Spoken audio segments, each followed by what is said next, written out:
बच्चों, अब हम देखते हैं ग्लाइकोलिसिस की प्रोसेस। ग्लाइकोलिसिस में जैसा आपको मालूम है कि 3 बेसिक स्टेप्स होंगे। एक है फॉस्फोराइलेशन का, दूसरा है स्प्लिटिंग ऑफ फ्रक्टोज 1,6 फॉस्फेट और तीसरा है फॉर्मेशन ऑफ पायरुविक एसिड। जब फॉस्फोराइलेशन की बात हम करते हैं तो हमेशा याद रखिए कि फॉस्फोराइलेशन मतलब addition of phosphate. Phosphate add हो रहा है, उसको हम कहेंगे फॉस्फोराइलेशन। जैसे एडीपी में फॉस्फेट ऐड हुआ तो एटीपी बना, दिस इज कॉल्ड फॉस्फोराइलेशन। अब दूसरा है स्प्लिटिंग मतलब टूटना, 2 भागों में विभक्त हो जाना, और तीसरा है फॉर्मेशन ऑफ पायरुविक एसिड। तो आइए देखते हैं कि फॉस्फोराइलेशन बात शुरू होती है ग्लूकोज से। ग्लूकोज का एक मॉलिक्यूल फॉस्फोराइलेज होता है और ग्लूकोज 6 फॉस्फेट बना रहा है। देखिए, सबसे पहले ग्लूकोज में फॉस्फेट ऐड हुआ, कहाँ से हुआ? एटीपी टूटा, एडीपी बना, एडेनोसिन ट्राइफॉस्फेट टूट रहा है, एडिनोसिन डाइफॉस्फेट बन रहा है, और वो जो फॉस्फेट निकल रहा है वो ग्लूकोज के मॉलिक्यूल में ऐड हो रहा है, तो ग्लूकोज 1,6 फॉस्फेट बना। अब यहाँ पर ग्लूकोज 1,6 फॉस्फेट जो है, ग्लूकोज 1,6 नहीं, ग्लूकोज 6 फॉस्फेट बन रहा है, और फिर इसका जो क्रियात्मक समूह है वो बाएं से दाएं घूम गया। तो ग्लूकोज 6 फॉस्फेट जो अब तक था, अब वो ग्लूकोज 6 फॉस्फेट नहीं रह करके फ्रक्टोज 6 फॉस्फेट बन गया। क्या बन गया? Fructose 6 phosphate. जब ये फ्रक्टोज 6 फॉस्फेट बना तो अब इसमें फिर से एक फॉस्फेट की डिमांड आ रही है। देखिए, फ्रक्टोज 6 फॉस्फेट अब फ्रक्टोज 1,6 फॉस्फेट बना रहा है, मतलब अब 2 फॉस्फेट के मॉलिक्यूल यहाँ पर हो रहे हैं। सबसे पहले ग्लूकोज में एक फॉस्फेट एडिशन हुआ, ग्लूकोज 6 फॉस्फेट बन गया। फॉस्फोराइलेशन हमने इसी को कहा है, एडिशन ऑफ फॉस्फेट को। फिर क्रियात्मक समूह उसका बाएं दाएं हुआ तो ग्लूकोज 6 फॉस्फेट फ्रक्टोज 6 फॉस्फेट बन गया। अब उसमें एक फॉस्फेट मॉलिक्यूल भी ऐड हुआ तो फ्रक्टोज 1,6 फॉस्फेट हो गया। जब ये फ्रक्टोज 1,6 फॉस्फेट बना,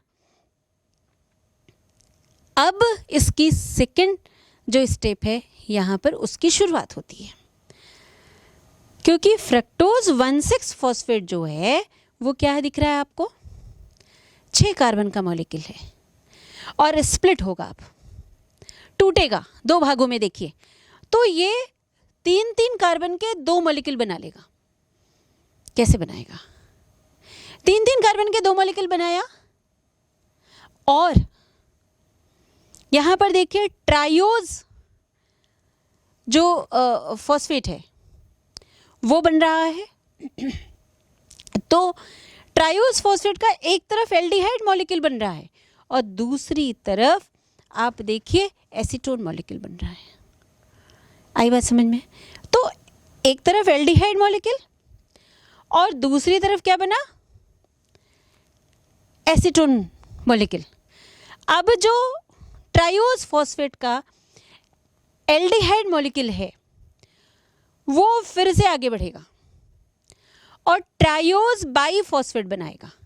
मतलब ट्रायोज 3 कार्बन है पर फॉस्फेट अब उसमें 2 जुड़ गया, और फिर यहाँ पर जैसे ही ट्रायोज फॉस्फेट आगे बढ़ता है ये फिर से क्या करता है कि फॉस्फो ग्लिसरेज यहाँ पर एंजाइम आता है, और ये है तो 3 कार्बन, अब ये 2 पीपी बनाता है, फॉस्फोइनॉल पाइरुवेट।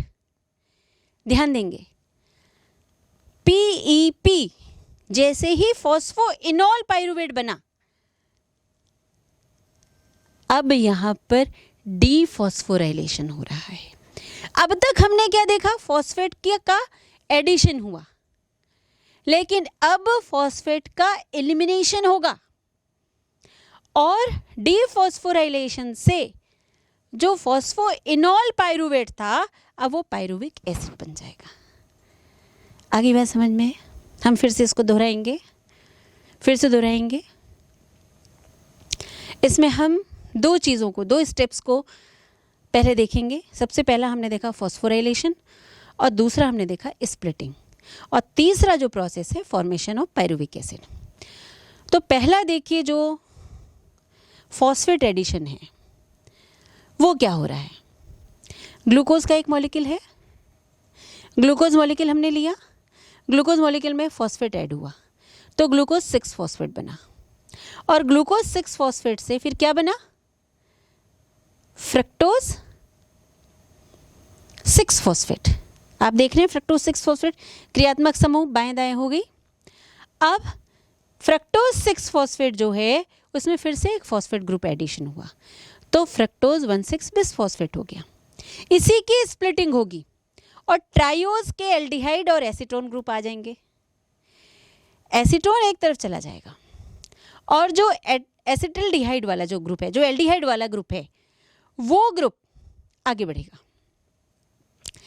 तो ट्रायोज जो फॉस्फोग्लिसरल्डिहाइड है वो आगे बढ़ेगा और ट्रायोज बिस बाईफॉस्फेट बनाएगा, मतलब एक फॉस्फेट उसमें एडिशन हुआ।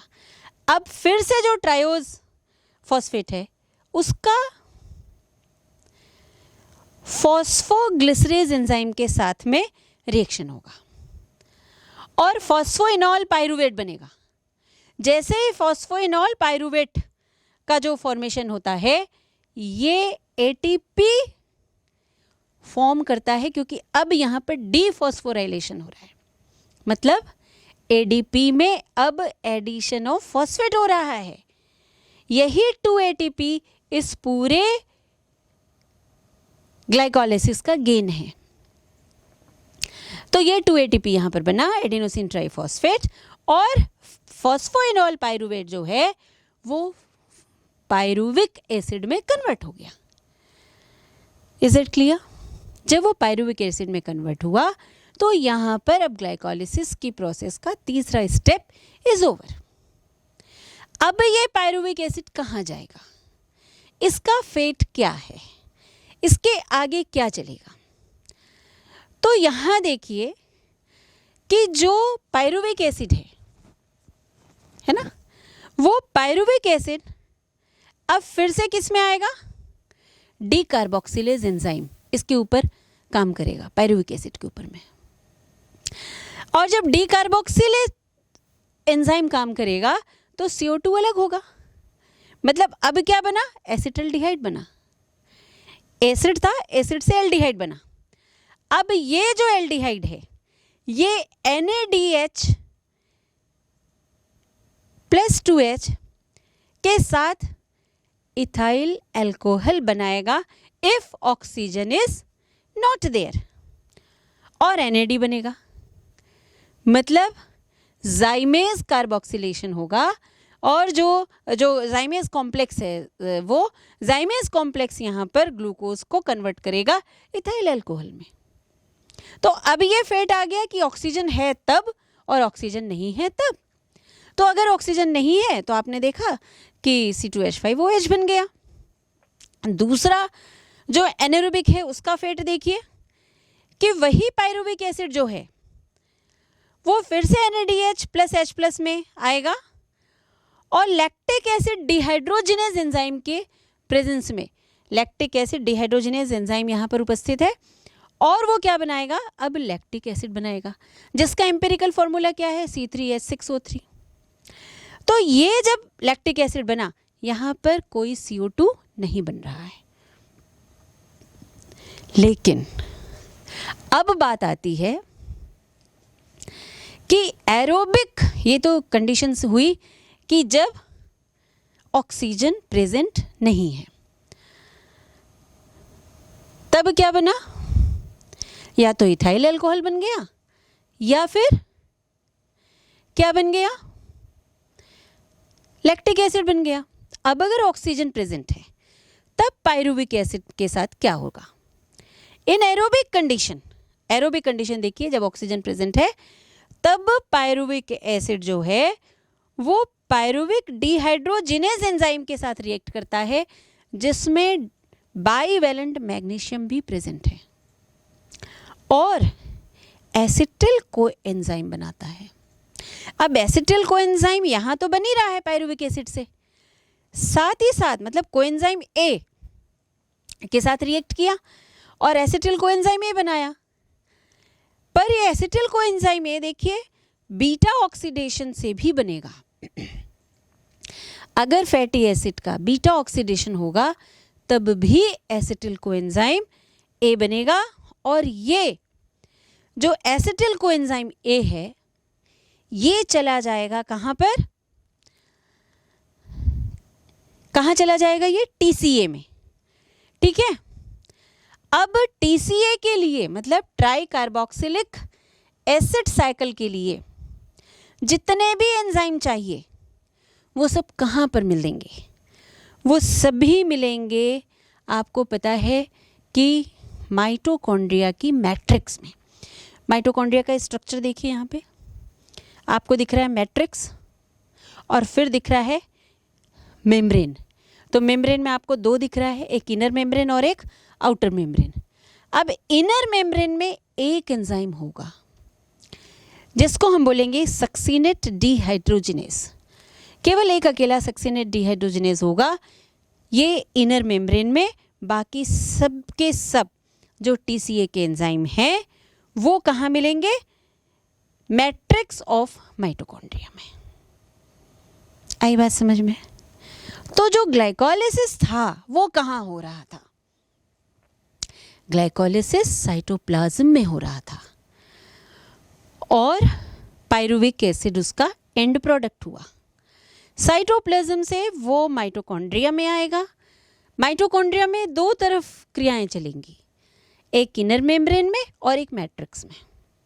इनर मेम्ब्रेन में आप देखिए सक्सिनेट डिहाइड्रोजिनेज मिलेगा और बाकी का पूरा TCA एंजाइम जो है वो कहाँ मिलेगा आपको, मैट्रिक्स ऑफ माइटोकॉन्ड्रिया में। Is that clear? ये बात आपको समझ आई? पायरुविक एसिड हमने देखा, पायरुविक एसिड का फॉर्मेशन देखा। अगर ऑक्सीजन प्रेजेंट है तो पायरुविक एसिड इथाइल अल्कोहल बना लेगा, या इथाइल अल्कोहल बनाएगा तो उसके साथ CO2 बनेगा, और अगर इथाइल अल्कोहल नहीं बनता है तो क्या बनेगा, लैक्टिक एसिड बनेगा। अगर ऑक्सीजन प्रेजेंट है तो क्या होगा, एरोबिक ऑक्सीडेशन होगा। एरोबिक ऑक्सीडेशन में आप देखिए पायरुविक एसिड जो है कोएंजाइम A के साथ रिएक्ट करेगा और एसिटिल कोएंजाइम A बनाएगा। एसिटिल कोएंजाइम A जो है वो बीटा ऑक्सीडेशन का भी प्रोडक्ट है, फैटी एसिड का बीटा ऑक्सीडेशन होगा उसका भी प्रोडक्ट है वो। और साथ ही साथ अब वो कहाँ जा रहा है, माइटोकॉन्ड्रिया में हो रही है प्रक्रिया, तो माइटोकॉन्ड्रिया में मैट्रिक्स और इनर मेम्ब्रेन। इनर मेम्ब्रेन में कहाँ पर मिल रहा है, ये सक्सिनेट डिहाइड्रोजिनेज मिल रहा है, और मैट्रिक्स में क्या मिल रहा है, बाकी के सारे एंजाइम मिल रहे हैं। ठीक है, तो इसके बाद अब हम आगे देखेंगे TCA या ट्राई कार्बोक्सिलिक एसिड साइकिल।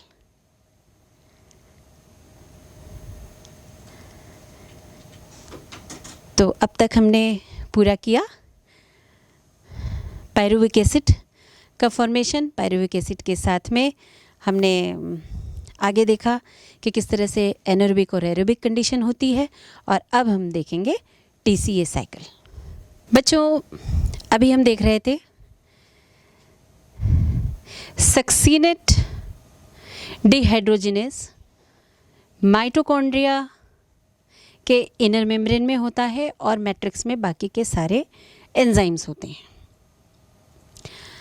अब हम बात करते हैं क्रेब्स साइकिल या सिट्रिक एसिड साइकिल। देखिए जो साइट्रिक एसिड साइकिल है वो बहुत ध्यान से देखिएगा, बड़े आराम से समझिएगा, और इसको आप समझने के बाद ये पाइएगा कि ये एक्चुअली एक तरह की सेंट्रल मेटाबॉलिक पाथवे है। सेंट्रल मेटाबॉलिक पाथवे मतलब केंद्रीय मेटाबॉलिक अभिक्रिया है, ये उसका रास्ता है। कैसे? आपने देखा पायरुविक एसिड बन गया। पायरुविक एसिड जब बना तो उससे एसिटिल कोएंजाइम ए भी बना, और ये एसिटिल कोएंजाइम ए अब आगे के चक्र में प्रवेश करेगा। लेकिन जो पायरुविक एसिड और एसिटिल कोएंजाइम ए के बीच की प्रक्रिया है, वो आप देखेंगे कि वहाँ पर एक NADH+H+ बन रहा है, और NADH+H+ ये पहला मॉलिक्यूल बना। एसिटिल कोएंजाइम ए का पहला प्रोडक्ट सिट्रिक एसिड है, इसीलिए इस साइकिल को हम सिट्रिक एसिड साइकिल कहते हैं। सिट्रिक एसिड में देखिए 6 कार्बन है, और जब ये आगे जाएगा तो 5 कार्बन का मॉलिक्यूल अल्फा कीटोग्लिसरिक एसिड बनाएगा। 5 कार्बन मॉलिक्यूल अल्फा कीटोग्लिसरिक एसिड बनने में 6 कार्बन से जब 5 कार्बन बनता है तो फिर से एक NADH+H+ बनेगा, मतलब रिडक्शन हो रहा है। अब 5 से 4 बनना है, तो 5 से 4 कार्बन मॉलिक्यूल बनेगा सक्सेनिक एसिड, और जब सक्सेनिक एसिड बनेगा तो फिर से CO2 निकला, और फिर से यहाँ पर एक NADH+H+ बना, मतलब अब तक 3 NADH+H+ बन चुके। आप अपनी नोटबुक में नोट करेंगे। पहला बना पायरुविक एसिड से एसिटिल कोएंजाइम ए तक आने में। एसिटिल कोएंजाइम ए से जब 6 कार्बन का सिट्रिक एसिड बना तो 6 से 5 बनने में दूसरा मॉलिक्यूल बना। 5 कार्बन से 4 कार्बन का सक्सेनिक एसिड बनने में दूसरा NADH+H+ बना, और अब ये 4 कार्बन सक्सेनिक एसिड जो है ये मैलिक एसिड में कन्वर्ट हो रहा है, तो यहाँ पर FADH2 बनता है। जब मैलिक एसिड फिर से ऑक्जेलिक एसिड में कन्वर्ट होगा तो चौथा मॉलिक्यूल NADH+H+ बनेगा, मतलब 4 NADH+H+ बन चुके, और एक FADH2 बना। साथ ही साथ इसमें GTP के थ्रू एक ATP भी बना। GTP माने ग्वानोसिन ट्राइफॉस्फेट, इसके द्वारा भी एक ATP बना। ये कब बना? जब 5 से 4 कार्बन मॉलिक्यूल बन रहा है, मतलब 5 अल्फा कीटोग्लूटेरिक एसिड कन्वर्ट हो रहा है किसमें? सक्सेनिक एसिड में, तब वहां पर एक ATP भी बन रहा है। अब अगर हम देखें तो ट्राई कार्बोक्सिलिक एसिड या सिट्रिक एसिड साइकिल या क्रेब साइकिल में, जो इसको हम सेंट्रल मेटाबॉलिक पाथवे कहते हैं, आप देखिए कि एक पायरुविक एसिड के मॉलिक्यूल से क्या बन रहा है? एक ATP, 4 NADH2 और एक FADH2, और चूंकि इसमें 2 पायरुविक एसिड बनते हैं, तो जब 2 पायरुविक एसिड की साइकिल चलेगी तो ATP की संख्या कितनी हो जाएगी? 2। NADH2 की संख्या कितनी हो जाएगी? 8, क्योंकि 4 थे एक में, तो अब 2 में 8 हो गए। एक में FADH2 2 था, तो अब क्या हो जाएगा? 4। और अब जब हम इनका टोटल कैलकुलेशन करते हैं तो देखिए 2 ATP, 8 NADH2, मतलब 1 से 3 ATP बनेंगे, तो 8 तिया 24, और 2 FADH2 मतलब 4, ठीक है, तो वो 4 बन गए। तो टोटल आपके कितने ATP हो गए? 30 ATP यहाँ बन गए। और ग्लाइकोलिसिस में आपके 2 ATP का गेन हुआ। ठीक है, तो इस तरह से जब हम ATP करते हैं तो सिट्रिक एसिड साइकिल जो है वो सेंट्रल मेटाबॉलिक पाथवे बन के आती है और इसमें 30 ATP का फॉर्मेशन होता है। तो इसको एक बार हम पुनः दोहराएंगे कि pyruvic acid central metabolic pathway में प्रवेश किया और एसिटिल कोएंजाइम ए बनाया, पहले NADH प्लस H प्लस के निर्माण के साथ, और 6 कार्बन सिट्रिक एसिड बना, 6 कार्बन से 5 carbon alpha keto glutaric acid बना, जिसमें NADH प्लस H प्लस बना, फिर 5 से 4 बना, फिर से NADH प्लस H प्लस बना और एक GTP भी बना।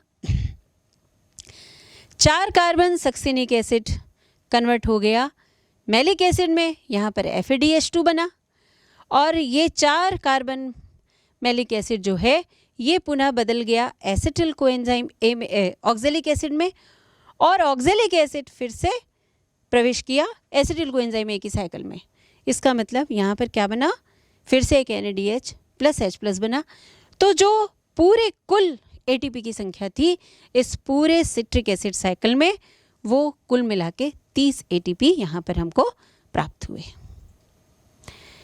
तो इस तरह से जो सेंट्रल मेटाबॉलिक पाथवे था, चूँकि यहाँ पर कैटाबोलिज्म और एनाबोलिज्म दोनों हुआ, आपने देखा ATP बना और ब्रेकडाउन भी हुआ, मॉलिक्यूल जो कार्बोहाइड्रेट था वो भी ब्रेकडाउन हुआ, फैट भी ब्रेकडाउन हुआ और साथ ही साथ ATP सिंथेसिस हुआ।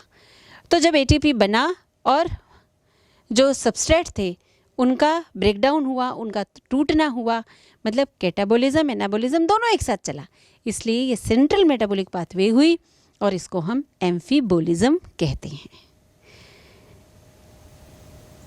तो इसके आगे अब हम देखेंगे ETS या इलेक्ट्रॉन ट्रांसपोर्ट सिस्टम।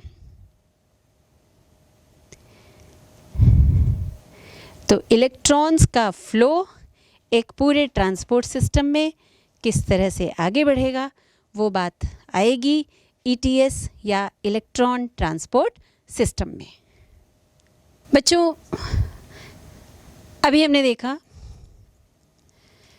ग्लाइकोलिसिस और TCA मतलब ट्राई कार्बोक्सिलिक एसिड साइकिल।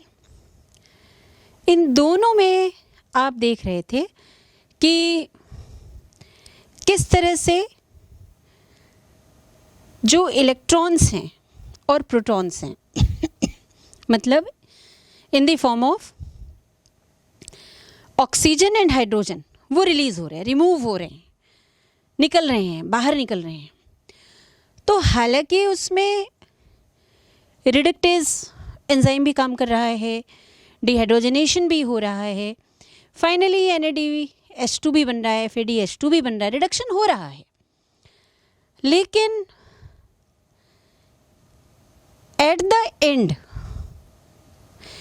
कुछ प्रोटॉन्स का, कुछ हाइड्रोजन का ऑक्सीडेशन भी होना है।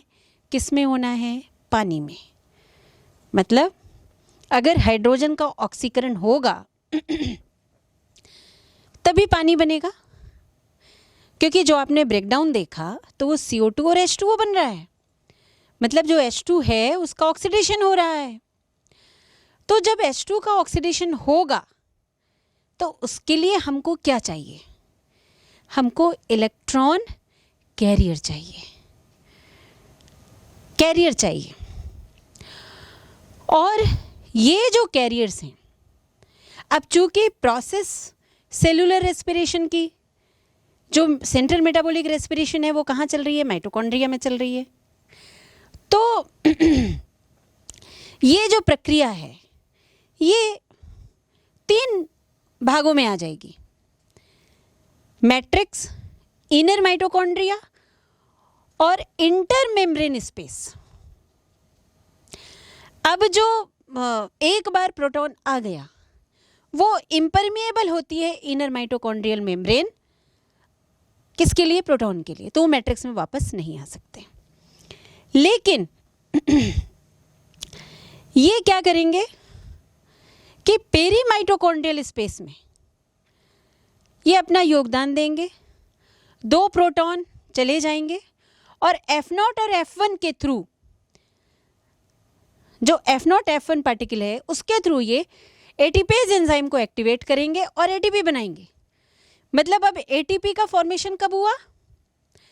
एक एटीपी में 2 प्रोटॉन लग गए, तो एक तो ये प्रक्रिया हो गई। और दूसरी जो जिसको हम इलेक्ट्रॉन ट्रांसपोर्ट सिस्टम कह रहे हैं, उसमें एक्चुअली हाइड्रोजन का ऑक्सीकरण मतलब ऑक्सीडेशन ऑफ हाइड्रोजन होना है, जिससे कि पानी का एक मॉलिक्यूल बनना है। तो ये कौन सी प्रोसेस है? इस ईटीएस में, इलेक्ट्रॉन ट्रांसपोर्ट सिस्टम में क्या हो रहा है?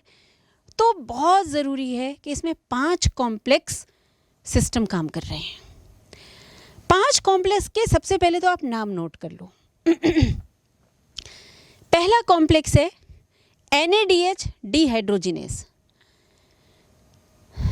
NADH डिहाइड्रोजिनेस, ठीक है। दूसरा कॉम्प्लेक्स है FADH2 या सक्सीनेट डिहाइड्रोजिनेस। सक्सीनेट डिहाइड्रोजिनेस हुआ, पहला कॉम्प्लेक्स था NADH डिहाइड्रोजिनेस। तीसरा है साइटोक्रोम BC1, ये तीसरा कॉम्प्लेक्स हुआ। और चौथा कॉम्प्लेक्स है साइटोक्रोम C।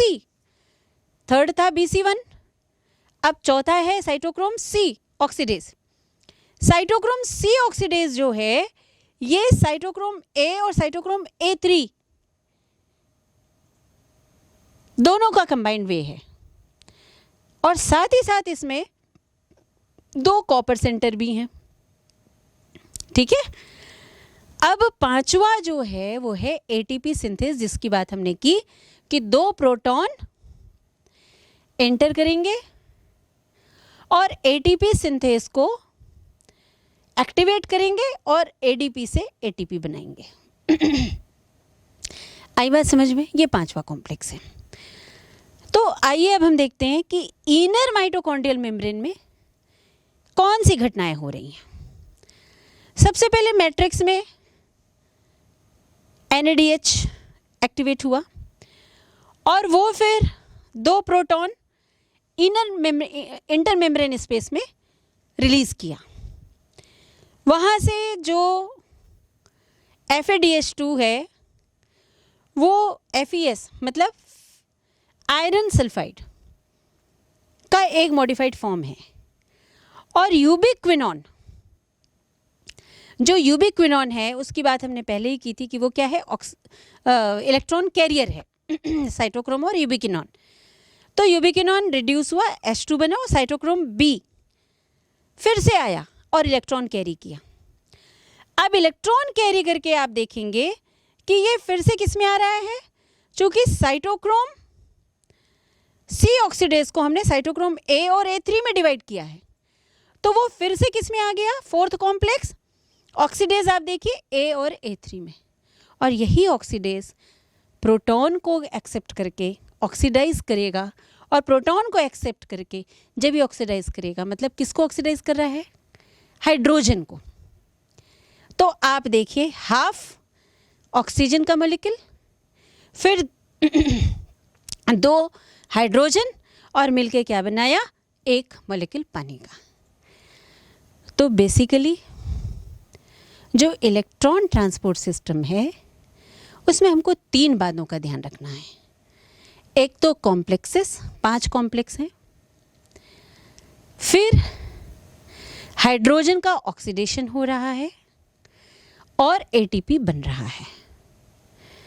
माइटोकॉन्ड्रियल की 3 स्थान है, मैट्रिक्स, इनर माइटोकॉन्ड्रियल मेम्ब्रेन और इंटर मेम्ब्रेन स्पेस।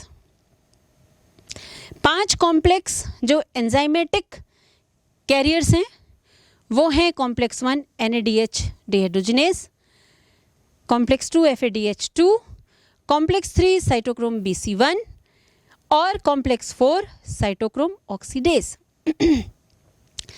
कॉम्प्लेक्स 5 है एटीपी सिंथेस। तो बच्चों,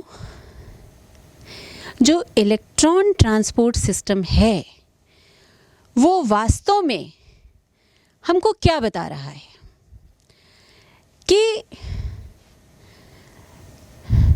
रेस्पिरेशन की जो प्रक्रिया है उसमें ब्रेकडाउन हुआ, कार्बन डाइऑक्साइड और पानी बना। तो ये जो पानी बन रहा है ये कैसे बन रहा है? हाइड्रोजन के ऑक्सीडेशन से बन रहा है। Hydrogen is getting oxidised into water और आधा molecule of oxygen 2 atom of hydrogen से कंबाइन करेगा और H2O बनाएगा। 5 कॉम्प्लेक्सेस, जिनमें 5वां कॉम्प्लेक्स क्या है? ATP synthase. और एटीपी सिंथेस क्या करेगा? 2 हाइड्रोजन मतलब 2 प्रोटॉन यूटिलाइज करेगा एक एटीपी को बनाने में। मतलब अगर मैंने सवाल पूछा कि 10 एटीपी फॉर्मेशन में कितने प्रोटॉन्स लगेंगे, तो सीधे सीधे क्या हो जाएगा? हम उसका गुणा 2 से कर देंगे। तो 10 गुणा 2 कितने प्रोटॉन लग गए? 20। 5 एटीपी में 10, 20 में 40, मतलब 2 प्रोटॉन लग रहे हैं एक एटीपी में। ठीक है। कॉम्प्लेक्स 1 NADH है, डिहाइड्रोजनेस। कॉम्प्लेक्स 2 FADH2 है। और जो 3 और 4 है वो साइटोक्रोम BC1 मतलब और साइटोक्रोम C ऑक्सीडेज। अब साइटोक्रोम C ऑक्सीडेज आपने देखा कि साइटोक्रोम A और cytochrome A3 plus 2 copper centre.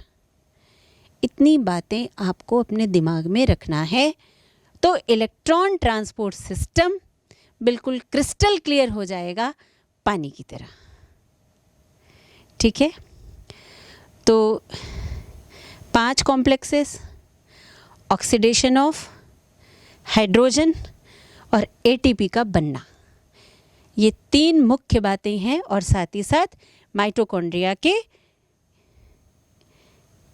3 space, एक मैट्रिक्स, इंटरमेम्ब्रेन स्पेस और इनर माइटोकॉन्ड्रियल मेम्ब्रेन। इन बातों को याद रख के आप बहुत अच्छे से, बहुत ही बढ़िया से, बहुत बढ़िया तरीके से ETS यानी कि इलेक्ट्रॉन ट्रांसपोर्ट सिस्टम की तैयारी कर सकते हैं, ना केवल बोर्ड परीक्षा के लिए बल्कि अपनी प्रतियोगी परीक्षाओं के लिए भी।